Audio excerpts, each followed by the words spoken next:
Hi friends, ఇది చూడండి. ఇది అవియల్ కేరళ వాళ్ళదనమాట. కానీ చాలా మంచిది. చిక్కుడుకాయలు, ములక్కాడ, బంగాళాదుంప, దోసకాయ, మనకి ఎన్ని కూరగాయలు ఉంటాయి అన్నీ, బెండకాయ, క్యారెట్, బంగాళాదుంప, ఇంకా ఏమైనా మనకి కూరగాయలు ఉంటే అన్నీ ఇలా ముక్కలు వేసి దానికి మురిగిలా నీళ్ళు పోసి లేకరిలా చేసుకోవాలి. ఆ తర్వాత ఉప్పు, పసుపు వేయాలి. తర్వాత ఇదిగో చూడండి, కప్పు పెరుగు, దీంట్లోనే ఉంది కదా టేస్ట్ అంతాను. ఈ పెరుగు వేసేసి ఇప్పుడు ఏం చేయాలి, ఇదిగో ఆ కప్పు కొబ్బరి వేసిస్తే ఇప్పుడు దగ్గరికి వచ్చేస్తుంది. కూర తయారైపోతుంది. తాలింపు అనమాట, ఇంకా ఓన్లీ తాలింపే ఉంటుంది. ఇది చాలా కమ్మగా ఉంటుంది. పచ్చిమిరకాయలు వేసాను, ఉల్లిపాయ కూడా వేసాను అనమాట. దీంట్లో ఎగిరిపోద్ది. ఎగిరిపోయాక తాలింపు పక్కన తయారవుతుంది.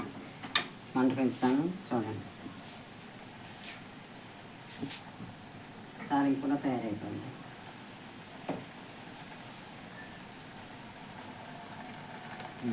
అన్నీ దగ్గర పెట్టుకున్నాం. ఇంకా తాలింపు వేసేస్తున్నాం. మన మామూలే మినపచెక్కి, జీలకర్ర, ఆవాలు ఇలాంటివి మిరప వేస్తాము, కరివేపాకు,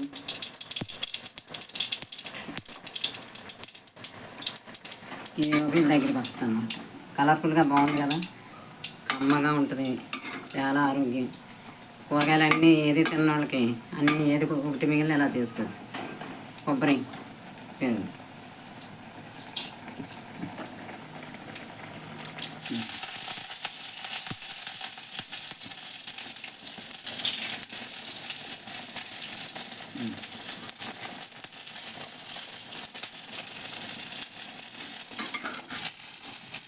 ఇప్పుడు ఇందులో వేసేయట్లేదు.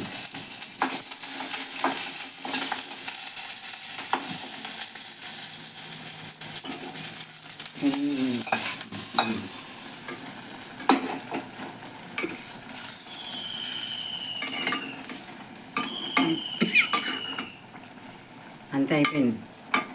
ఇంకొంచెం దగ్గరికి వచ్చేస్తుంది. అన్నీ ఉప్పు అన్నీ వేసేస్తాం, సరిపోతే ఇంకేం లేదు. దగ్గరికి రావటం ఇప్పుడు సరేనా, బాగుంది కదా. అవి గిన్నెలో తీసుకుంటే ఇంకా బాగుంటుంది. బాయ్.